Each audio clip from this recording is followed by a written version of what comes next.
Welcome to The Whole Pineapple. I'm Ruby Boris. And I'm Ann Judge. The Whole Pineapple is a podcast about wellness focused around fertility. And on these weekly mini episodes, we bring you bite-sized ideas for you to snack on. Like breathing exercises, book reviews. Maybe we'll review some scientific research, or we'll share some wellness and fertility stories from our listeners. So if you're looking for a tip or a trick related to your fertility and well-being, then you've come to the right place. Let's dig in.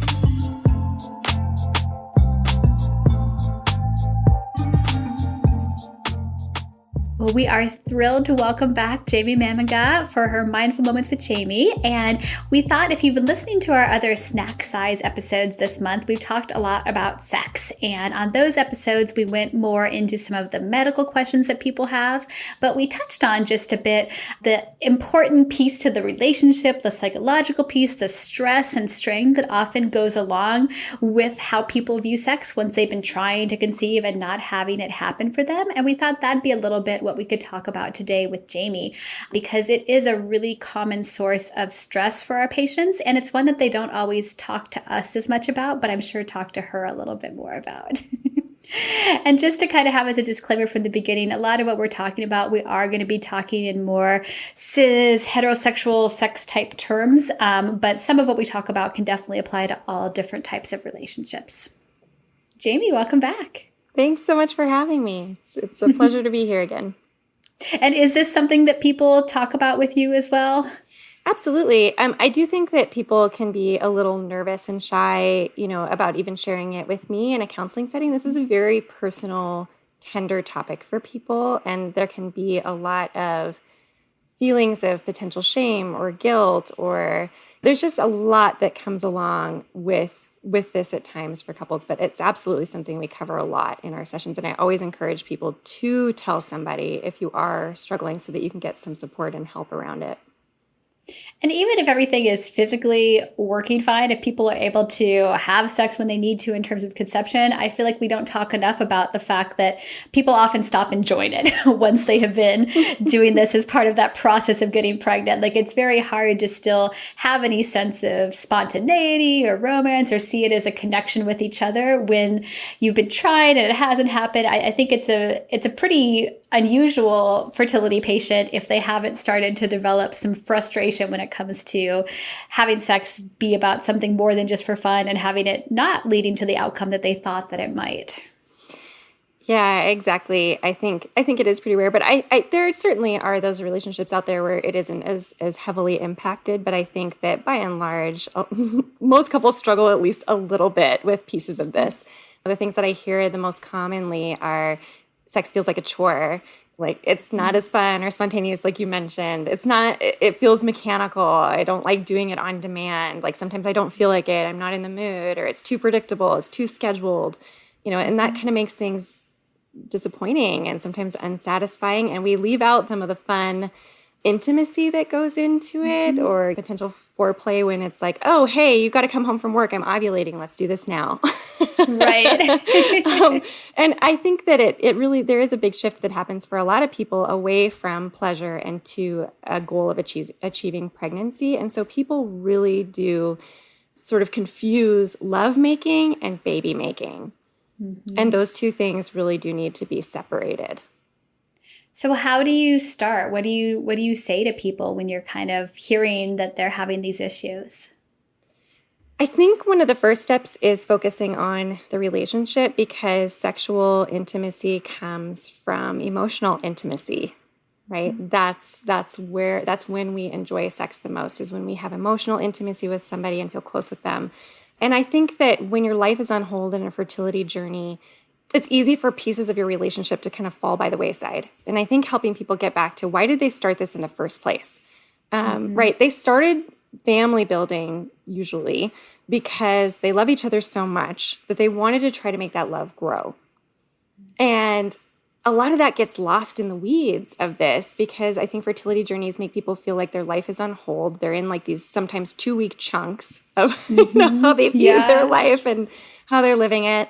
And everything does, or has the tendency to become a lot more scheduled. And when you add stress, first of all, stress is the number one killer of mood for both men and women. But I think for primarily women, stress can be a major hindrance in being able to kind of feel aroused. And this is inherently stressful, right? And then there's a lot of other things that get attached. But I think that making sure that people are focusing on their relationship and spending time together where this is not invited, right? Where they can get back to that core of who they are together and that usness. Mm-hmm.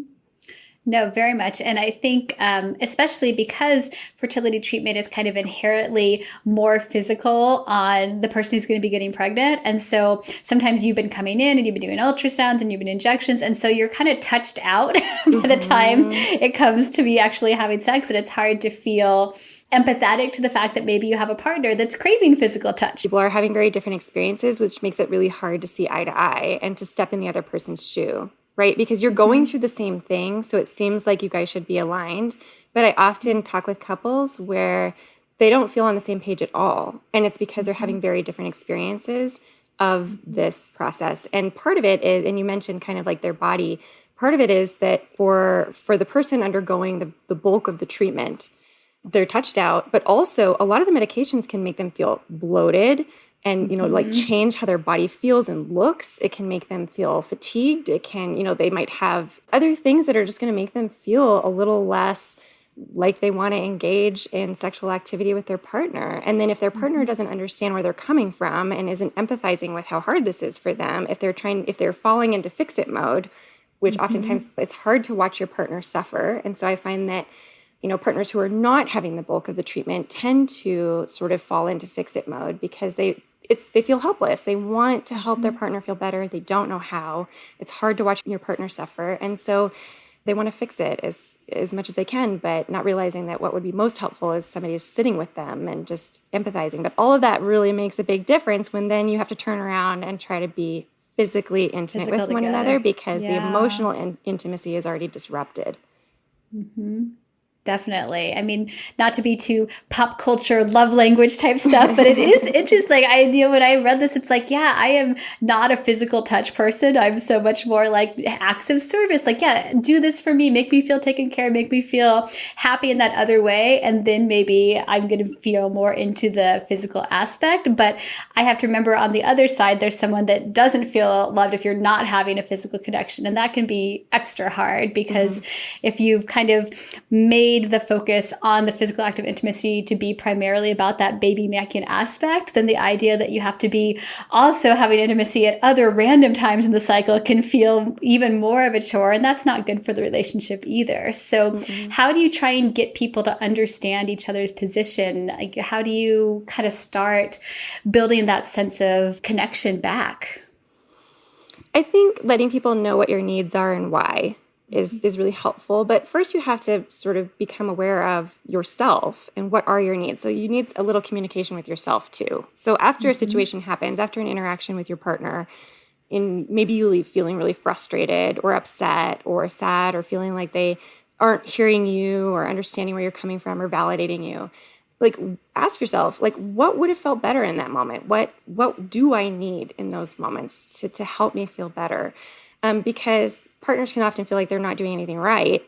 And sometimes, the person undergoing the treatment can also feel like they're not doing anything right when it comes to that. But, just being able to have sometimes you don't know what to tell them. Sometimes you're like, I don't know what I want you to do, but you're not doing it. I know. But in my experience, usually what people want is they want to feel heard, they want to feel understood, and they want to feel validated. And they need an opportunity to just vent. And like a lot of this feels a lot of like stewing in this uncertainty and this lack of control and this huge life event. And then all the medical stuff that goes into it too, all the pokes and prods can make people feel very isolated and alone in their experience. And so having somebody else who can tolerate what feels intolerable for you matters. Having somebody just say, oh my gosh, this sounds really hard for you. I wish I could take some of this burden off your shoulders. I wish that I could do some of these treatments. It seems really hard. And I wish there was something I could say to make it better. And I know there's not, but I can hold this with you and I can listen to you vent. And I'm happy to do that, right? Like, I think when I work with patients, that's typically is what it boils down to. What they want and need is Yeah. just feeling heard and understood and having somebody be present with them. Definitely. And I think sometimes when you're reading things online, they go straight to improving that sense of intimacy, like give a back rub, give this and that. But sometimes if you're too emotionally upset about other stuff, it's like, I don't want a back rub right now. I want you to do these other things. So you're right. It's all so linked in together that to rekindle that sense of connection and enjoyment of physical touch, you often can't even get to that place unless you've addressed some of those other issues and stressors that are part of this whole strain of infertility. So it's not like you can completely separate one issue from the other. No, you can't. And so like acts of service, like, kind of using your example, like maybe it would help me be more in the mood if I didn't have to worry about doing the dishes and knowing that those were sitting there. If my partner like just would do a few of those things for me so that I can fully relax and not have that in the situation and be able to get myself more in the mood.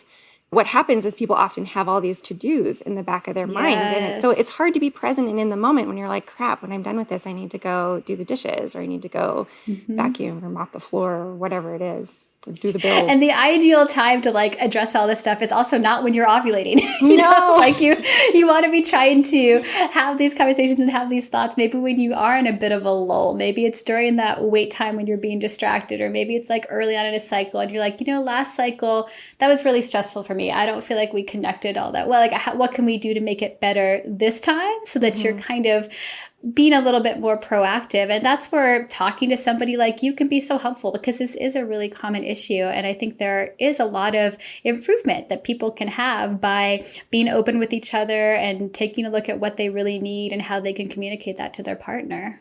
Yeah. And I actually often kind of prescribe that people set aside either daily or at least weekly, a few times a week time for check-ins with their partner. And it's like an appointment that you don't miss. But being able to have, and I think this should be pretty short, so kind of maximum 20 minutes, because I find that partners can tend to flood sometimes emotionally quickly or more quickly at times than the person who's sort of like going through the treatment, or vice versa. One partner tends to flood faster than the other from an emotional standpoint. So having a time that you're going to have to be able to talk about this, where both people are going to be present, and that's what this time is designed for, is to talk about these issues and to check in. How are you doing? How are you doing? This is how I'm doing. How can I support you? Here's how you can support me.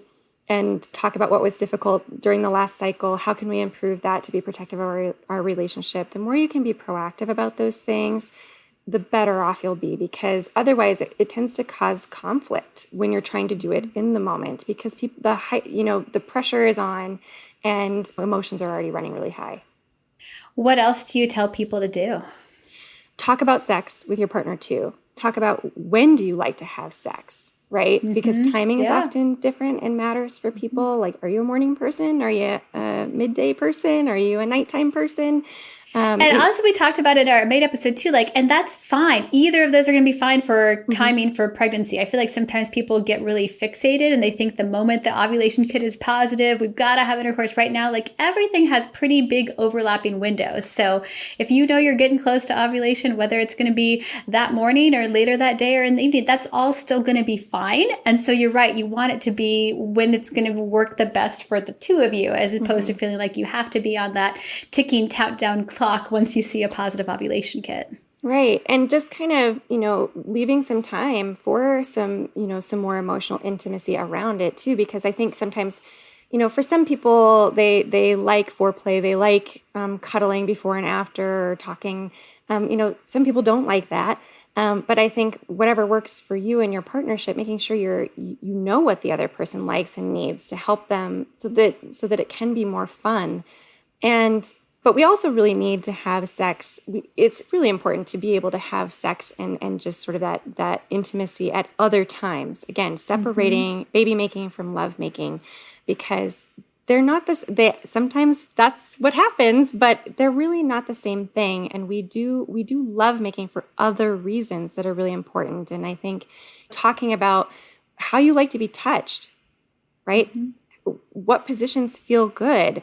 Those are really important conversations to have with your partner, so that you can both really enjoy and feel pleasure, even when there might be a little bit more pressure due to kind of the fertility piece. We still want to enjoy it.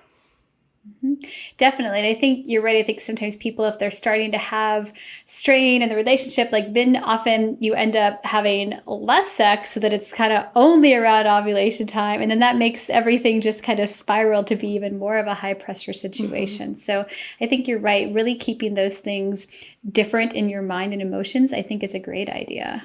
And I think it's important to remind yourself and your partner that sexual challenges are common during this time.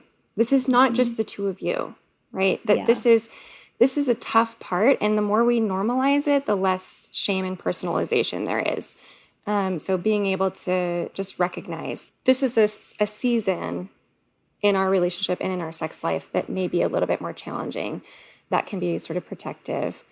And it's also good practice for lifelong partnership because pregnancy is going to have these seasons, early toddlers and childhood. You're going to have lots of times in your life that all of a sudden sexual intimacy becomes really challenging for different reasons. And so I think it's good to think about ways you can have that intimacy too that aren't completely related to sex too, because you can have physical touch and you can have things that make you feel really connected as a couple, whether or not it actually involves any chance of pregnancy. And so I think these are good things to be open about talking and communicate so you can figure out how you're going to deal with those other seasons later in life too. Right. And so that's the other thing I prescribe is making sure you have time in your relationship where this stuff is not invited. Yeah. Right. And again, these are the first things that tend to fall away. Date nights. And I find that people, even on their date nights, are still talking about the stressors in their life, and you need space away from those things to build cushion in your relationship for this experience. That time together, the things that make you laugh, the things that make you smile, the things that drew you together in the first place, those are the things that provide cushion for this difficult life experience.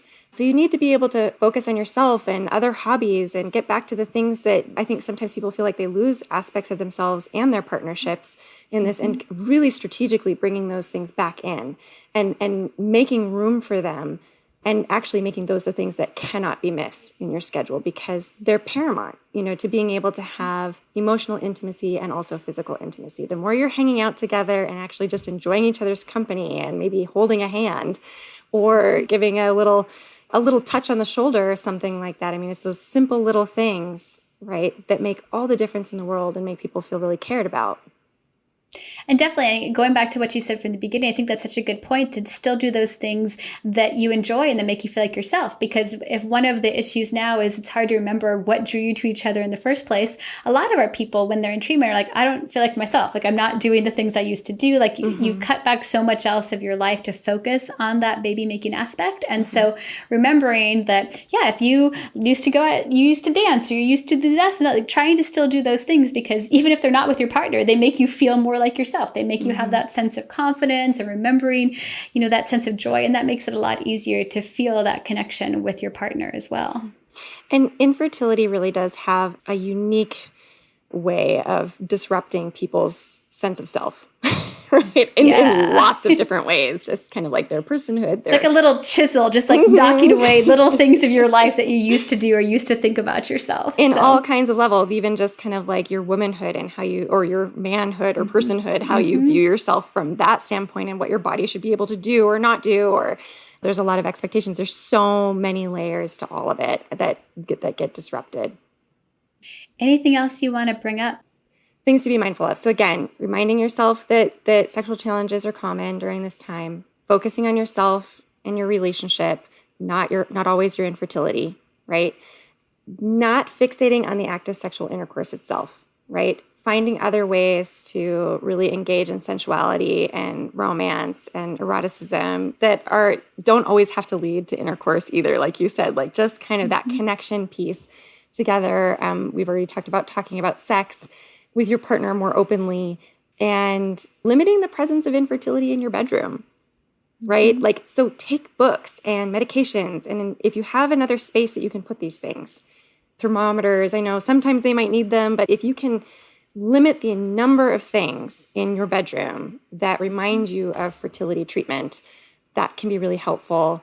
And taking a break from trying to conceive sometimes, even if it's just a short one, just to kind of get back to neutral, I think is really reasonable and sometimes I important. recommend that all the time. I think it can be so important. I feel like sometimes people worry that like missing a month is like a catastrophe. And sometimes it can be like the best thing for the relationship. And I mean, also if it works, like your life is different from that point forward. Like we took a vacation together before we came back and did our cycle that ended up being successful of IVF. And then I was like, oh my gosh, now I am so glad we did that trip, because we could never do that now once you all of a sudden have added kids to it. So, you know, there's a huge benefit to taking the time that you need to be yourself and to be the couple that you know you can be. And it makes everything else easier. And I don't want people to ever feel like they're wasting time if they need a bit of that break. Yeah, sometimes it's just really important, even just to have a moment to feel like your body is your own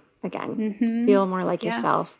Reshaping your expectations. I encourage people to try to avoid comparing what their sex life was like before to what it is now, and really shaping your expectations around your sex life in ways that you can make it fit better with your partner today, with where you guys are at today, right? And it doesn't have to be exactly like it was before.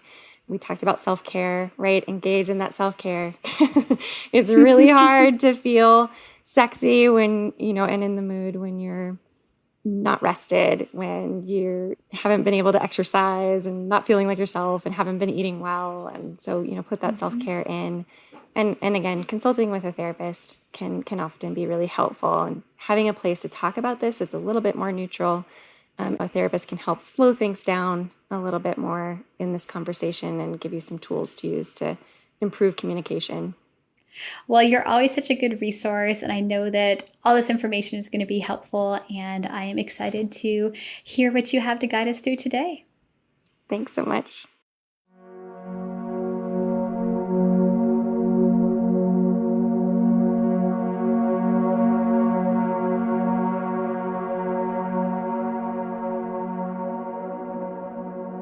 We've talked a lot about touch today, so I'd like to focus on a way you can support yourself through touch. Since the mind and body take cues from one another, we can use our own hands to encourage states of ease and comfort. And the basic premise is that the human body responds to touch, and touch can change the activity in the nervous system. So I invite you to familiarize yourself with this practice so that you can utilize it in your daily life when you need a way to calm down. Begin by finding a comfortable seated position and gently closing your eyes. Breathe deeply in through your nose, allowing your lungs to fill, and then exhaling through your mouth, allowing your lungs to fully empty. And you can just continue breathing here for as long as you would like at your own pace. Just in through your nose and out through your mouth. Feel free to spend a few minutes bringing awareness to your body in this moment. Without changing or fixing anything, just observing what is present. Notice what physical sensations you can feel and where you can feel them. And try to really drop your awareness out of your head and down into your body. Begin supporting yourself by bringing one of your hands to the top of the opposite arm, just below the shoulder. Gently rest your hand here with the intention of offering yourself support. This is a place of support in the human body. Allow yourself to feel the care and support you have for yourself. And tune in to any relaxation you may experience in your mind and body. You can stay here for as long as you would like.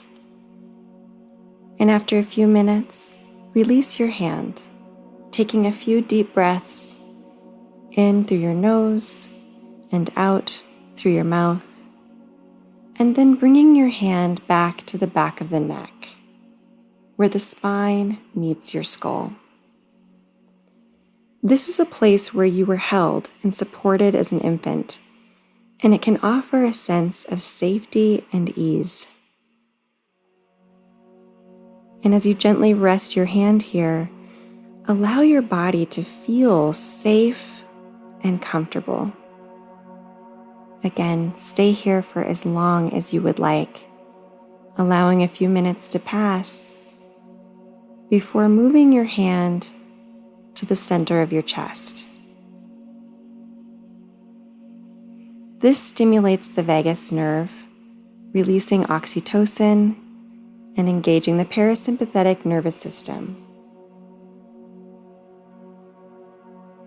Allow your hand to simply rest here, feeling care for yourself as you relax your mind and body. Breathing deeply at your own pace, in through your nose and out through your mouth. You can stay here for as long as you would like.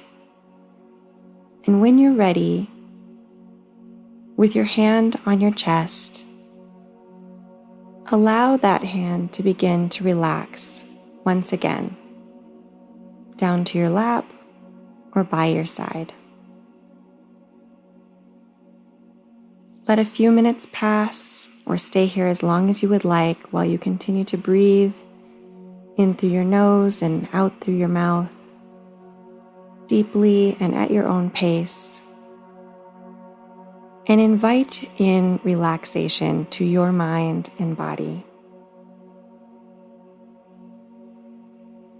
And when you're ready, open your eyes and step into your day.